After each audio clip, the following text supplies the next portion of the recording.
All right, yo, what's good? It's been about a month since we made one of these, and let's get back into it, man. A lot of new ideas have come to my mind. A lot of new things that we're going to be implementing into this are going to happen, and I'll kind of talk about that later. But right now, I want to talk about where I've been.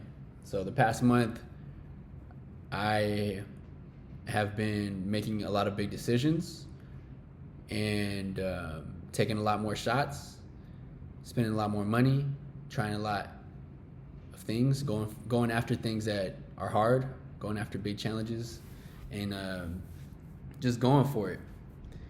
And I haven't been successful in all of those endeavors. I haven't made all of those shots, and it's been painful to miss the ones that I missed, but I made a couple of them, and I'm just gonna keep on shooting, man. I gotta keep on trying. I gotta keep going for it because that's honorable. And the only way to start making these shots is to keep on shooting them, to keep practicing, keep trying things, keep going out there. And it is painful. It's painful when I miss a shot. It's painful when I get rejected, especially when you work so hard for something and you think that you deserve it. You think you put the time in. You think you have the skill. You just feel like they don't believe in you or they don't trust you yet. And it's frustrating because you know what you can bring to the table. You know how you feel and what you think about yourself and your ability, and you know what you've seen, but they just don't see it yet. And you just gotta be patient with it, but you just can't give up either, you know? And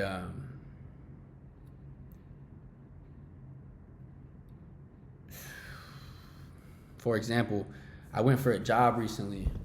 I finally got the opportunity to compete for a job that I really want. And I thought I had it in the bag, and I ended up not getting it. And maybe I'll get it in a month. Maybe I won't ever get it. But somebody told me recently that whenever you get rejected, sometimes it's the universe or whatever trying to redirect you back to something that you used to do or to something new, right? And so I was thinking about it, and I was like, man, I haven't made my podcast in a minute. I need to get back on my podcast. And I've been putting a lot of time into studying for that job opportunity, and I've let the other things in my life kind of hit the wayside. And I think that I could do all of this stuff all at once. And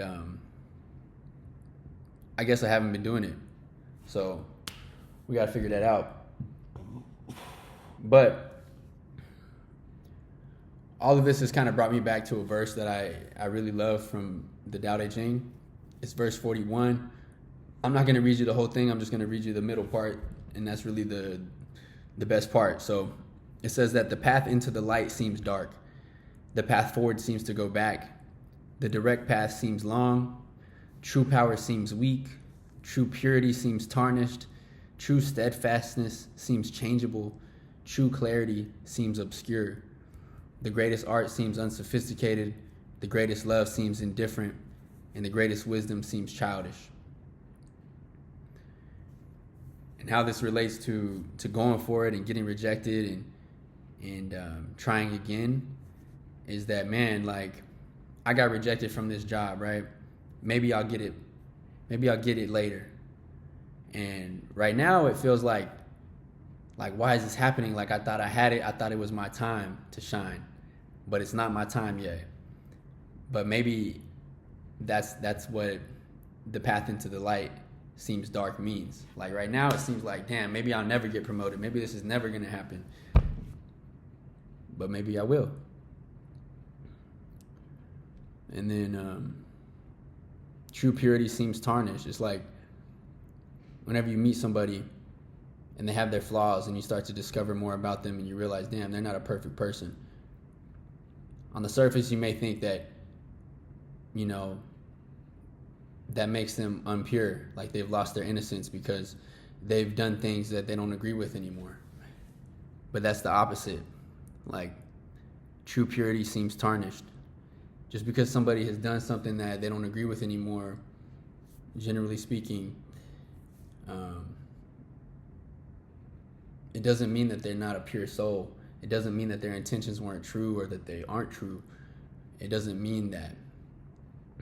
So you got to really inquire. You got to look deeper into things and consider the other side. Another one that's really been hit lately from that passage or from that verse is the greatest love seems indifferent.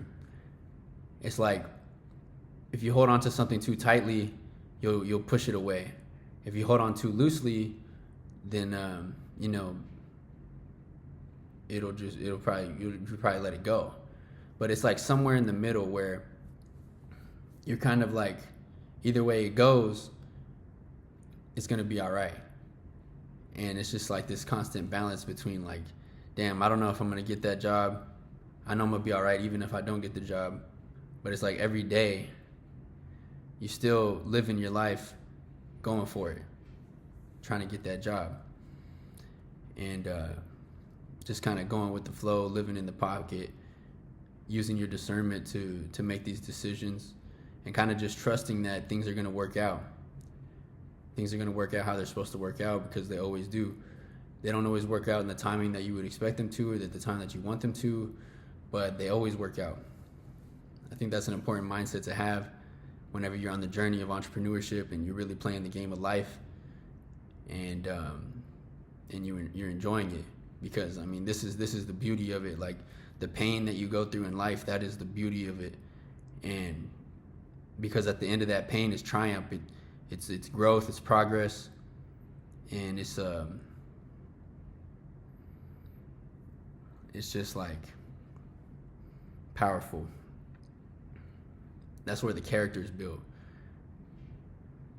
And I was actually thinking about that earlier today. Like, man, like if I was born rich and had everything already, like what would my character be like? Because I've been through a lot of things, and I haven't been through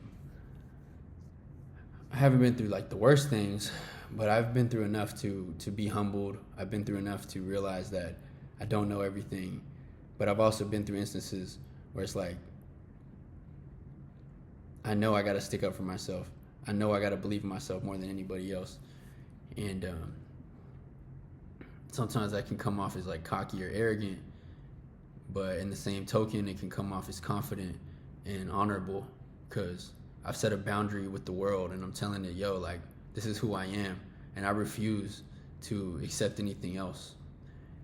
Like, that reminds me of a lot of interviews that I've had with people, and I was telling my girl about this. I was telling her how, like, I was telling her how I used to do a lot of interviews knowing I wouldn't accept the job. I just wanted to go in there and negotiate and try to sell myself to this person.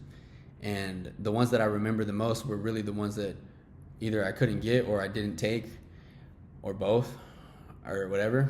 And it was always like with somebody who I could just tell didn't believe in me. And it would always get into a heated argument. Not a heated argument, but it would get like to an intense level. And I remember telling this car salesman, or this car sales manager, like, I've tried everything that you're telling me to try. Like, the problem is not me, the problem is the dealership. Like, I need to be at a dealership with high traffic. I need somebody to give me the opportunity to sell people. I don't need to be at a dealership that has low traffic and I'm just calling people that are not interested in buying a car all day long. Like, I need to be somewhere where I'm getting leads, like where there is leads, where there's demand for the product and they just want somebody wonderful to take care of them. Because he was trying to tell me that the common denominator in all of my jobs is me, and that I'm the problem. And I'm not a perfect person, but I'm not the problem in that situation. And I just remember talking to him, and I raised my voice at him, and I told him that, and I said, man, like, that's not it. And eventually I won him over, and he actually told me, hey, go to this dealership, go talk to this guy. They're a high traffic dealership. They are what you're looking for, because we're not what you're looking for. And so I ended up going to that other dealership, having an interview with the guy, and I didn't end up working there. I ended up getting a job at another place with lots of leads, and that's where I'm at now, and that's worked out perfectly. But my point is, like, you just got to keep going for it. You got to keep going for it. Don't be afraid to look silly. Don't be afraid to be vulnerable. Don't be afraid to, like, fall in love. Don't be afraid to fucking go for the job. Don't be afraid to look stupid, man. Don't be afraid to do that, because that's what true power is. That's true power right there. It takes a lot of courage to do that. And you know what? At the end of the day, people are going to forget. I mean, there's still things that I know I've done in the past, and I still cringe about them daily when I think about them sometimes. I mean, not daily, but, like, when they do come up in my mind, I'm like, damn, why did I do that? But, you know, that's part of life. You just can't have your cake and eat it too, bro. Like, I used to say that you could, and maybe you can in a little bit of a way in some instances, but I'm just like, you can't. Like, the way is through. You got to go through the pain to get what you want, to get to the pleasure, you know? And that's pretty much it for this one. But as far as the updates of how this is going to be ran, we're going to rebrand it. It's going to be called Algorithm. It's going to be spelled ALLGORHYTHM. Algorithm.dev is going to be the website. And this is pretty much just going to be my podcast where I come on here and kind of give myself advice. Sometimes I'll listen back to these things later on, see where my head was at, see what I was thinking. And it's kind of like a journal as well in that regard. So it's just like I'm documenting my thoughts and letting them grow and reflecting on them over time, and allowing you to see that if you can take something away from this, then that's beautiful, and that's what this is for. Because algorithm.dev, it's a game developer. I'm trying to develop systems or documents that help you see this game of life like the game of life. Because I'm 25 years old. I love playing video games growing up, but there's nothing better than, like, winning in life. Like, this is the real video game. And I have these spreadsheets that I've been working on, and they've helped me organize my finances and really start to see this game of life like the game of life. And that's really exciting.